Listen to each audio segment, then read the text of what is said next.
Gotcha. Yes. Yes. Get into it. Get into it. Yes. We're back with story time with Chris. Hi. Hello, lovelies. Welcome back to Storytime with Chris.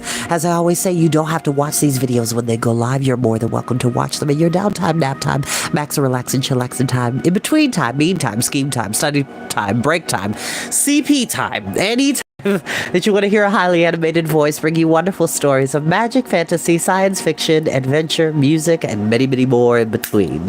Hi. So, I am a bit late. Let's just say work was very unusually busy for a Monday. I did not get out of there until 4 o'clock because it was that busy. And I love my job at Sunrise. I really do. But we were very busy that day. Today, excuse me. Well, actually, I could say that day because that moment has passed, but we'll use present tense. It was great. It was a great day. I had a good time. It was just very busy. Everybody was coming in, and I don't know what it was. Maybe it was the last residuals of tourists coming in from the weekend. And I know that school is starting back up. Yay, back to school. Now, here in Ohio, I believe most of the students go back to school on the 20th or the 24th or something like that. I know my niece down south has just started school today. So, yay, shout out to my darling Gigi. Be loved, be blessed, darling. You're going to do great this year. I do miss school. Like, I miss the camaraderie of school because I never was the type of kid. My mother and father will tell you I loved and looked forward to going to school because I got to hang out with my friends. I got to catch up with how my holiday went or my summer break or whatever happened at the moment.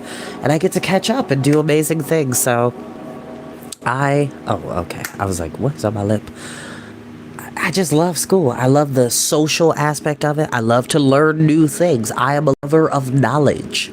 If any other place that you would find me in, specifically in high school, it was either my favorite teacher's classroom, Miss Taylor, shout out to Miss Taylor, and or the library. I was always in the library. Like, if I got my work done and it was correct, there was some rare moments. It didn't often happen, but I was just like, may I be allowed to go to the library real quick? Yeah, sure, Chris, go ahead. Just hurry back. So I would, go into the library during class. Like, when we were slower, like I said, I would get my work done, and then there was nothing else for me to do. So I would go to the library, check out the books I really wanted, which was typically the slowly but great selection of manga that was available, and any new fantasy novels that were coming out. I had to get it. But it kind of makes me wonder why I never well, actually, I know why I didn't take mentorship.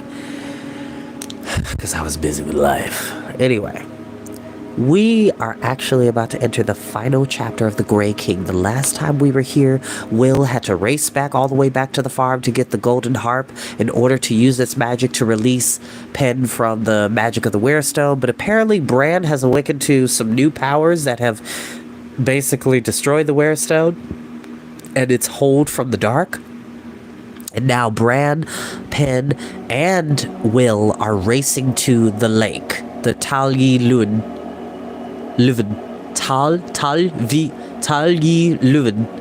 of the Brennan Leuven, aka the Grey King, who is trying to stop them from waking the sleepers. These knights that are going to be very integral to saving the light, saving the world, stopping the dark from rising. Now, you'll have to forgive me. Like I said, my allergies are on 10 because the weather has been on a bit of a change and a fritz. There we go. All right. Let us begin. And actually, it's kind of perfect to do it closer to the evening because, I don't know, it just seems fitting for this particular story. And after this chapter, we are going to go on a break for the rest of the week with this book because we only have one more book left, which is Silver on the Tree, which not only brings Will Stanton, but it also brings Simon, Jane, and Barney together with Merriman and other characters we've met for one final quest. The Waking. When Will came to Tali Leuven, he knew he must try to keep out of sight. There was no way of telling where Craddock Pritchard might be. Whether he had gone to Idris Jones' farm, where he would have turned from there, Will thought of going to the farm to check, keeping hidden around the bend in the lane in case the battered gray van might be there. Then he changed his mind. There was too little time. Clutching his bundle, he wound up past the top of the Tybont Lane and came to the corner where the road curved around the lake. Tali Leuven lay before him, rippled by the wind that all day had sent chunky cumulus clouds scudding across the sky. Green with grass and brown with bracken, the mountains swept out and up from its shores at both sides. The dark lake filled the valley all the way to the far end, where mountains met in a great V to make the pass of Tali Leuven. Will stared at the rippled water. Fire on the mountain shall find the harp of gold. Play to wake the sleepers, oldest of the old. Where should it be played and when? Not here, out on the unprotected valley road. He turned left and rode towards the side of the valley where above the low, gentle green fields the first dark slope of Kadar Idris came like a wall roofed by the sky. It was the slope on which they had found the dead sheep, the slope that its master, the Grey King, had shaken to throw Will down into the lake. Yet the instinct of the old ones drove Will to struggle towards it, to make for the stronghold of the enemy in a deliberate challenge to the furious force driving him back. The greater the odds, he thought, the greater the victory. There was a muted roaring in his ears as he rode on with the bundled harp beneath his arm. Nearer and nearer the mountainside loomed above. Soon the road would curve way. To stay by the lake, he must dismount and climb over the fields and up the slope of treacherous loose scree, to stand isolated overlooking the water, but he felt that was where he must go. Then suddenly, Craddock Pritchard stepped into the road in front of him and grabbed the handlebars of the bike so that Will tumbled sideways into a painful heap on the ground. As he scrambled up, clutching the harp with an arm now hurting still more, Will felt no anger or fear, but acute irritation. Pritchard, always Pritchard. While the Grey King loomed in dire threat over the light, Pritchard, like a squealing mouse, must endlessly intrude to tug Will down to the petty rivalries and rages of ordinary men. He glared at Craddock Pritchard with a mute disdain that the man had not the wit to recognize as being dangerous. "Where are you going, English?" said Pritchard, holding the bicycle firmly. His thinning red hair was disheveled, his small eyes glittered oddly. Will said, cold as winter fish, "That has nothing whatsoever to do with you." Manners, said Craddock Pritchard. "I know very well where you're going, my sweet little young man. You and Bran Davis are trying to hide that other sheep-killing dog, but there's not a single way in the world that you're going to keep him from me. What you got there then, eh?" In mindless suspicion, he reached for the sacking swathed bundle beneath Will's arm. Will's reaction was quicker even than his own eye could follow. The harp was far too important to be placed in such foolish jeopardy. Instantly, he was an old one in the full blaze of power, rearing up terrible as a pillar of light. Towering in fury, he stretched an arm, pointing at Craddock Pritchard, but met, in answering rage, a barrier of furious resistance from the Grey King. At first, Pritchard cringed before him, his eyes wide and his mouth slack with terror, expecting annihilation, but as he found himself protected, slowly craftiness woke in his eyes. Will watched warily, noting that the Brennan Leuven was taking the greatest of all risks that any lord of the light or the dark could take, by channeling his own immense power through an ordinary mortal who had not the slightest awareness of the appalling forces at his command. The lord of the dark must be in a desperate state to trust his cause to so perilous a servant. "Leave me alone, Mr. Pritchard," Will said. "I have not yet got John Rowland's dog with me. I don't even know where he is." "Oh, yes you do, boy, and so do I." The words tumbled out of Pritchard nearer the surface of his mind than the wonder at his new gift. "He'd been taken to John Tybont's farm to keep from me so that he could get back to his murderous business again, but it will not work. Indeed, no hope of it. I am not such a fool." He glared at Will. "And you had better tell me where he is, boy. Tell me where you're all about, or it will go very badly for you." Will could sense the man's anger and malice whirling round his mind like a maddened bird caught in a room without exit. "Ah, Brendan Leuven," he thought with a kind of sadness. Excuse me. Excuse me again. Your powers deserve better than to be put into one without discipline or training, without the wit to use them properly. He said, Mr. Pritchard, please leave me alone. You don't know what you're doing. Really, I don't want to have to hurt you. Karate Pritchard stared at him for a moment of genuine blank wonder. Like a man in the instant before he understands the point of a joke. And then he broke out in gulping laughter. You don't want to hurt me? Well, that's very nice now. I'm delighted to hear it. Very thoughtful, very kind. The sunshine that had intermittently lit the morning was gone now. Gray cloud was thickening over the sky, sweeping down the valley on the wind that rippled the lake. Some instinct at the back of Will's mind made him suddenly aware of the grayness growing like a weight all around, and woke the decision that took hold of him as Karate Pritchard's jeering laughter sputtered down into control.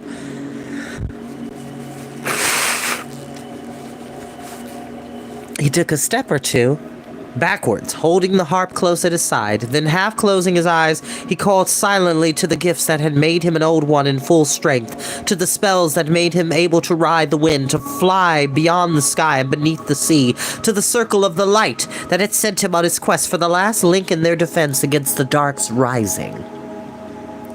There was a sound like the murmuring sea out of the still lake Tali Melgil. From the far end of the dark water, a huge wave came traveling. It curled up high and white-topped, fringed with foam as if about to break. Yet it did not break, but swept on across the water towards them, and on its curving peak rode 6 white swans, moving smooth as glass, their great wings outstretched and touching wingtip to wingtip, which is very awesome because that's kind of an allusion to one of my favorite fairy tales that I will read for you this week, called The Wild Swans, or aka The 6 Swans. Great story. Disney should have made an animated movie on that story, but we'll talk about that when we get there. Such an epic story. They were enormous, powerful birds, their white feathers shining like polished silver, even in the gray light and the cloud-hung sky.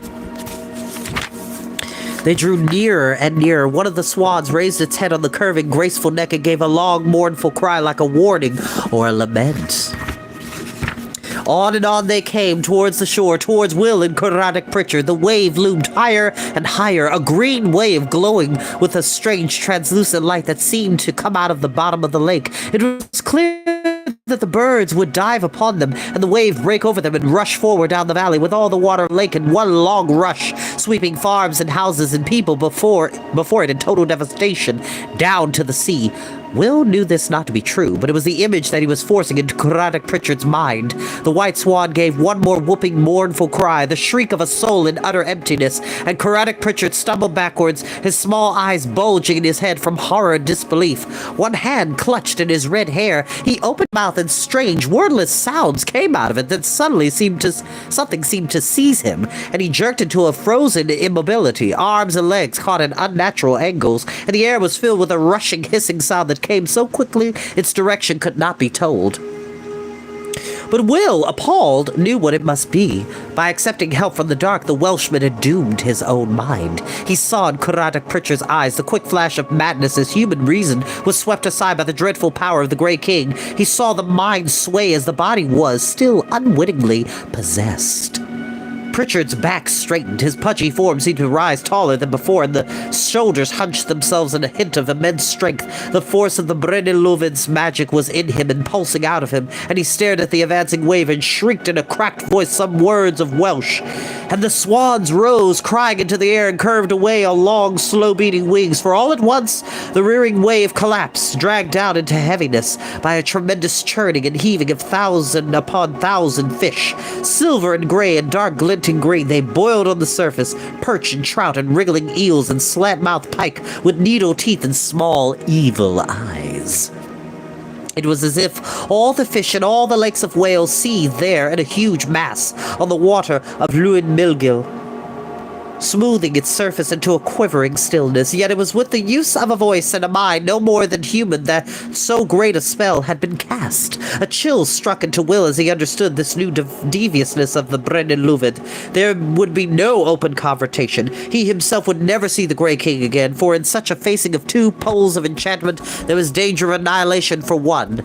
Instead, Will would face, as he was facing now, the power of the Grey King channeled through the mind of an evil-wishing but innocent man, a man made into a dreadfully vulnerable vessel for the dark. If the light were to give any final annihilation stroke in this encounter, the dark would still be protected, but the mind of the man would inevitably be destroyed. Caradoc Pritchard, if he were still sane now, would be driven then forever into hopeless madness. Unless Will could somehow avoid Pritchard such an encounter, there was no help for it. The Grey King was using Pritchard as a shield, knowing that he himself could remain protected if the shield were destroyed. Will called out in anguish, hardly knowing he did so. Caradoc Pritchard, stop! Leave us alone! For your own sake, leave me alone! But there was nothing he could do. The momentum of their conflict was already too great. Hold a moment. Hold a moment. Hold a... We're back. Sorry about that. Had to take care... We're back. Sorry about that. Had to take care of something really quickly. Let's get back to the story.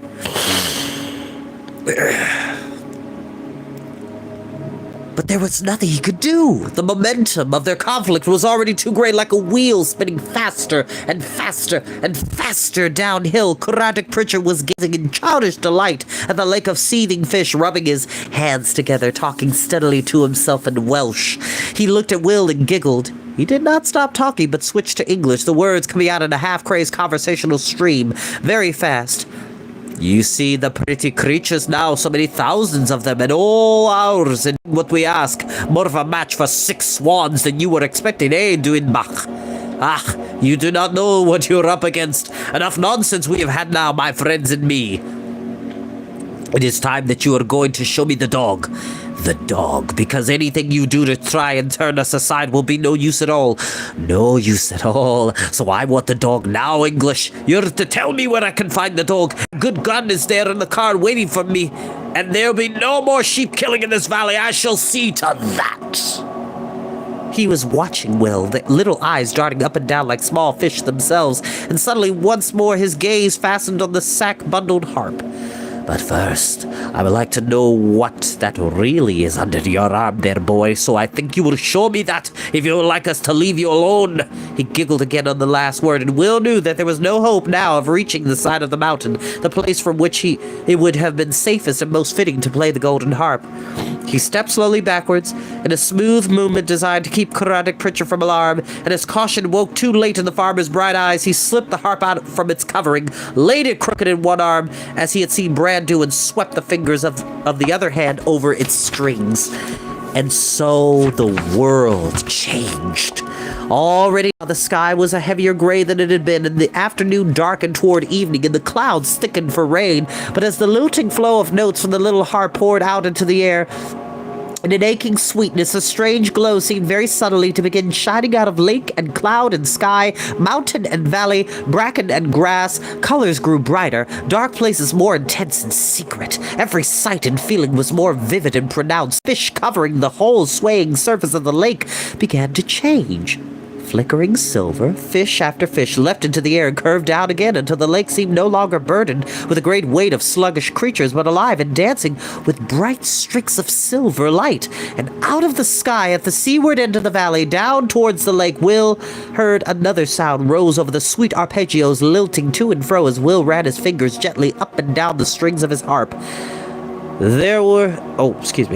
There was a harsh crying like the calling of seagulls, and flying in groups and pairs without formation came swooping the strange, ellipsoid black forms of cormorants, 20 or 30 of them, more than Will had ever seen flying together. The king of the bird fishermen of the sea, never normally seen away from the sea and its cliffs and crags, they came scheming down to the surface of Luin Milgil and began snatching up the leaping fish, and Will remembered.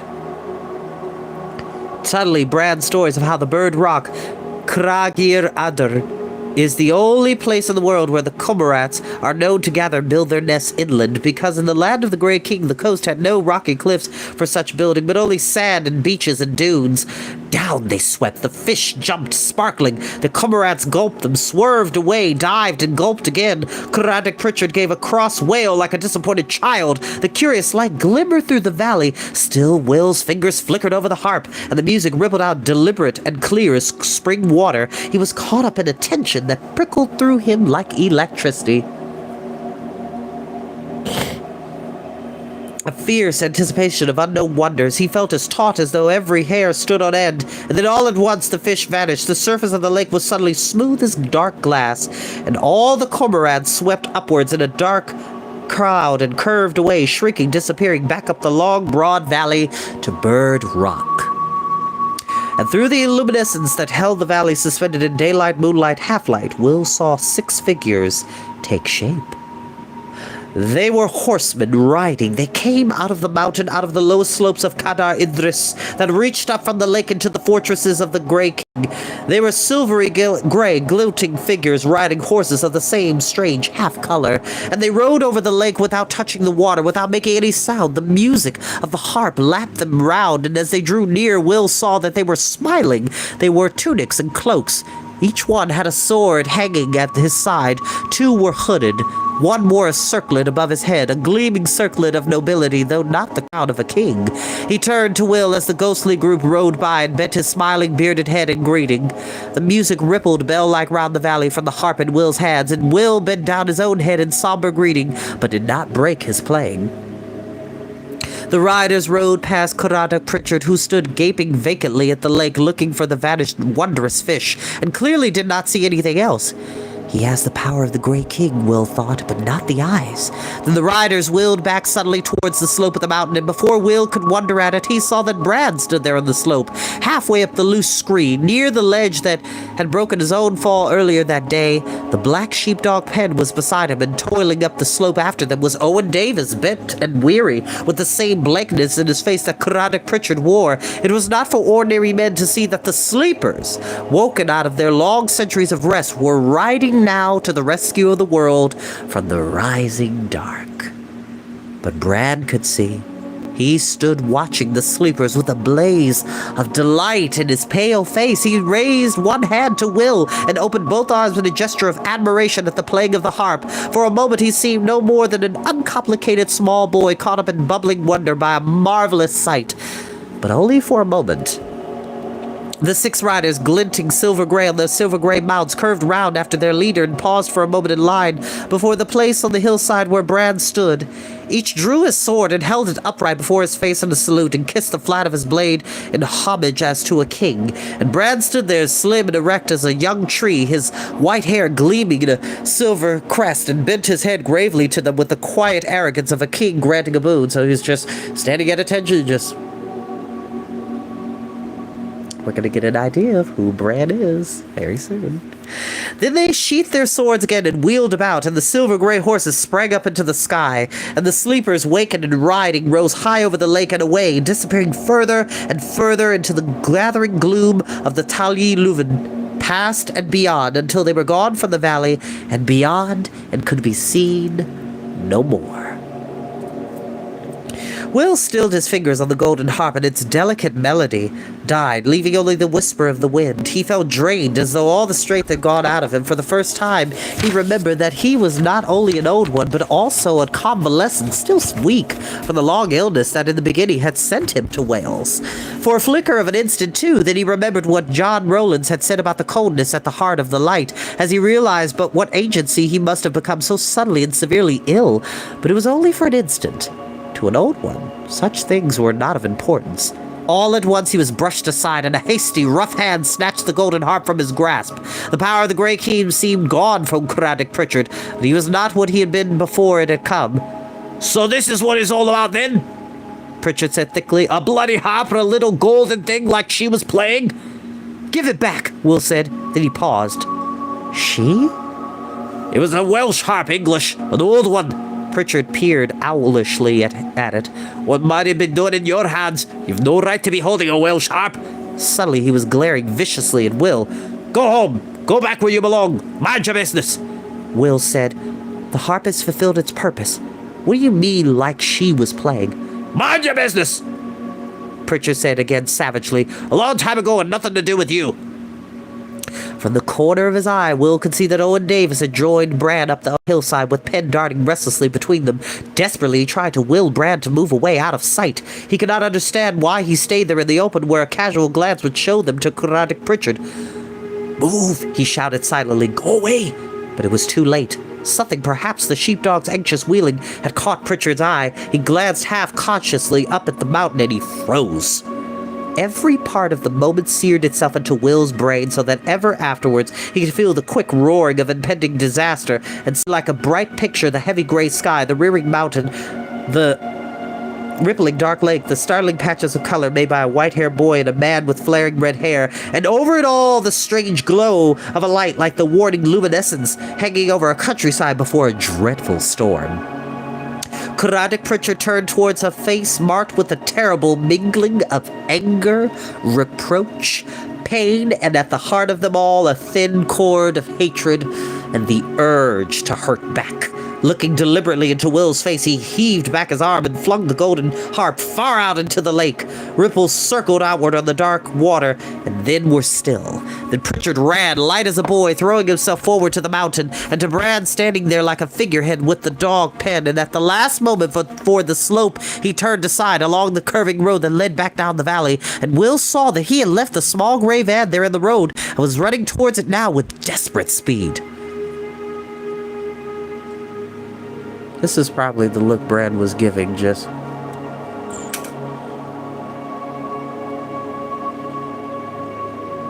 angry. An unspoken pain that this man has put upon his family. His mother, his dad, the Will's aunt and uncle, and Reese and John Rowlands. Craddock Pritchard is a terrible person. And the tragedy of it is there are men like that exist in the world, that are hateful and mean-spirited and are just unkind. But as you can see, when you are faced with the truth and true power of the heart, you have to, people that are evil like that, they run away because they can't handle it. They can't handle it.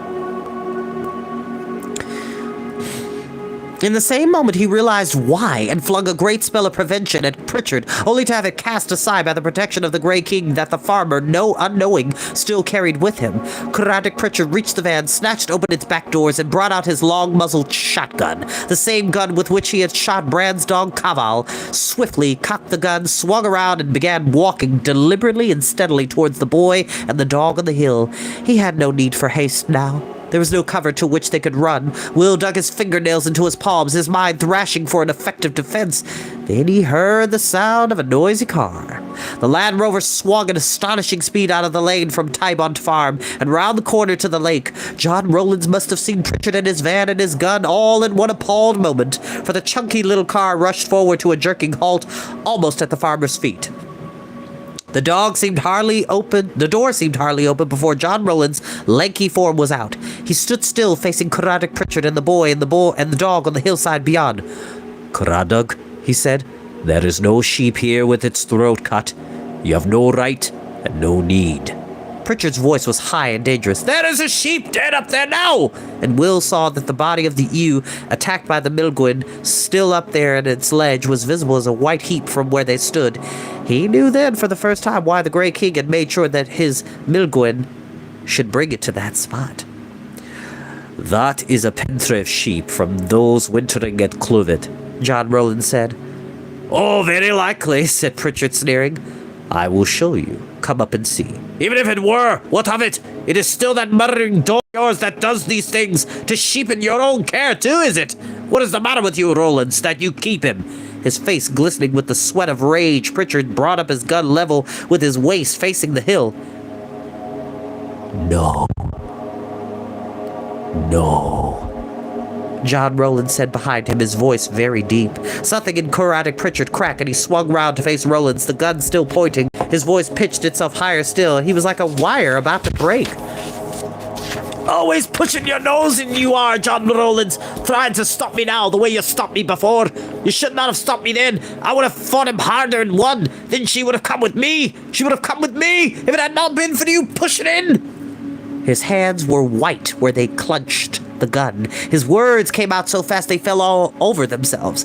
John Rowlands stood speechless, staring at him, and Will saw understanding gradually follow astonishment on the tough, kind face as he realized what Pritchard was talking about. But before he could speak, Owen Davis's voice came unexpectedly strong and clear from the hillside above them like a bell ringing out. "Oh, no, indeed. She would not have gone with you, Craddock. Never. You were not winning that fight. You would never have won in 100 years, and it was lucky for you that John Rollins did break into it.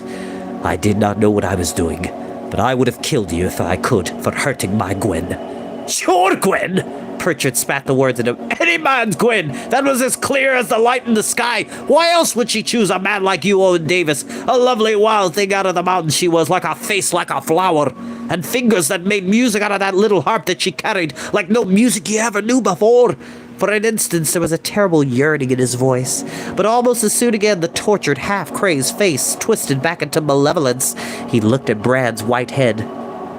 And the son there that you kept all these years to torment me, to remind me. You had no right to him either. I could have looked after her and her child better than you. Brad said in a high, remote voice that seemed to come so far out of the past that it put a chill into Will's spine. And how would you then have shot my door cover, Mr. Pritchard? Not even your own dog, that animal was not, Pritchard said roughly. That was a working dog of your father's. Oh, yes, said Brad in the same clear, distinct voice. Yes, indeed. My father had a dog named Cavall. Will's blood tingled in his veins, for he knew that Cavall, of whom Brad spoke, was not the dog Cavall who had been shot, and the father not Owen Davis. So now Brad, the Pendragon, must know of his true, magnificent, dreadful heritage. Then in a last sudden astonishment woke in Will's mind. It must have been Owen Davis who gave the dead dog his name, for Brad said that Cavall had come to them when he himself was only a small boy. Why had Owen Davis named his son's dog by the name of the great king's hound? His eyes flickered to Owen Davis' thin, unprepossessing form, and he saw that the man was watching him.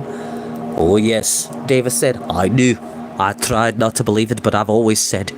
She came from Cadar Idris, you see, and that is the seat of Arthur in English. When Arthur's son, she came out of the past, because she had betrayed the king her lord and was afraid that he would cast out his own son as a result by enchantment of the Duin. She that is the present time now for us, and she left him here, and perhaps, she would not have herself had to go back into the past, if the fat fool that had not interfered had heard the harp and wanted my Guinevere, and tried to take her away. He looked coldly at Karatic Pritchard with a snarl of fury. Pritchard jerked his gun up to his shoulder, but John Rowland swiftly reached out a long arm and wrenched it from him before his finger could reach the trigger. Pritchard shouted angrily, gave him a great push, and leapt away, scrambling in venomous fury towards the ledge where Brad and Owen Davis stood. Brad went to Davis and put his arm around his waist and stood close. It was the first gesture of affection between the two that Will had ever seen. And wondering, loving surprise woke in Owen Davis's worn face as he looked down at the boy's white head, and the two stood there waiting. Pritchard scrambled towards them, murder in his eyes, but John Rowlands was close behind him. He swung the gun at Pritchard like a stick, knocking him sideways, and then seized him and held him with the force of a much younger man. Wildly struggling, but grasped into helplessness, Karatic Pritchard put back his head and gave a terrible shriek of madness as all control from the dark left him, and his mind collapsed into the wreck it must now remain. And with the sleepers ridden, and the last hope of harming Brad gone, the Grey King gave up his battle.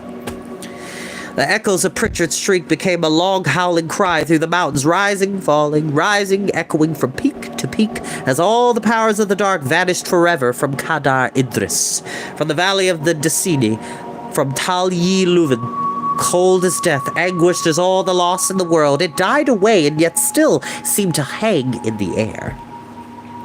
They stood motionless, caught in horror, and the mist that men call the breath of the Grey King, or the Brennan Leuven, came creeping down out of the pass and down the side of the mountains, rolling and curling and wisping, concealing all it reached, until at last it cut off every one of them from the rest, and a rustling, flurrying sound came out of the mist, but only Will saw the great grey forms of the ghost foxes. The Milgwyn of the Brennan Leuven came rushing headlong down the mountain and plunged into the dark lake and disappeared. Then the mist closed over Leuven Melgil, the lake and the pleasant retreat, and there was a cold silence through all the valley, save for the distant bleat, sometimes of a mountain sheep, like the echo of a man's voice calling a girl's name far away. And that is where we will end for tonight. This is exactly why I need to find a teen adaptation of The One True King, because that technically would act as a prequel to this story. Okay, let's break down a couple of things. So, kind of was hinting at this earlier, but Bran is technically the son of Arthur and Guinevere. King Arthur. So Bran's actual surname is Pendragon, Arthur Pendragon, Bran Pendragon. Lady Guinevere was the wife of Arthur. However, let's just say the Lady Guinevere was not faithful. There was a point when Lady Guinevere in the legends fell in love with one of Arthur's greatest knights, Sir Lancelot. This knight was so cool and so a man of faith that he could pray over a dead bird and it would come back to life. Like this man had amazing spiritual gifts, and they fell in love, and they were having a secret relationship, and Arthur was very upset when he found out. So this is his son. And the man that we meet in the cavern when Will and Bran are doing the trial to get the golden harp, the man that was bearded and covered with the golden circlet, that was Arthur Pendragon. That was King Arthur. King Arthur and the Knights of the Round Table. So not only do we have the Knights of the Round Table on the side of the light, we've now discovered that Bran is the son of Arthur and Guinevere. So awesome. So great. Like I said, when I find an abridged version of that story to where I can read it for the kids, I will read it. We will read Arthur and the Knights of the Round Table. We will read The Death of Arthur. We will read The Once and Future King, aka The Sword and the Stone. We will read that. But for now, I shall bid you a good night. See you next time, lovelies. Bye-bye. Ba-do-do-do.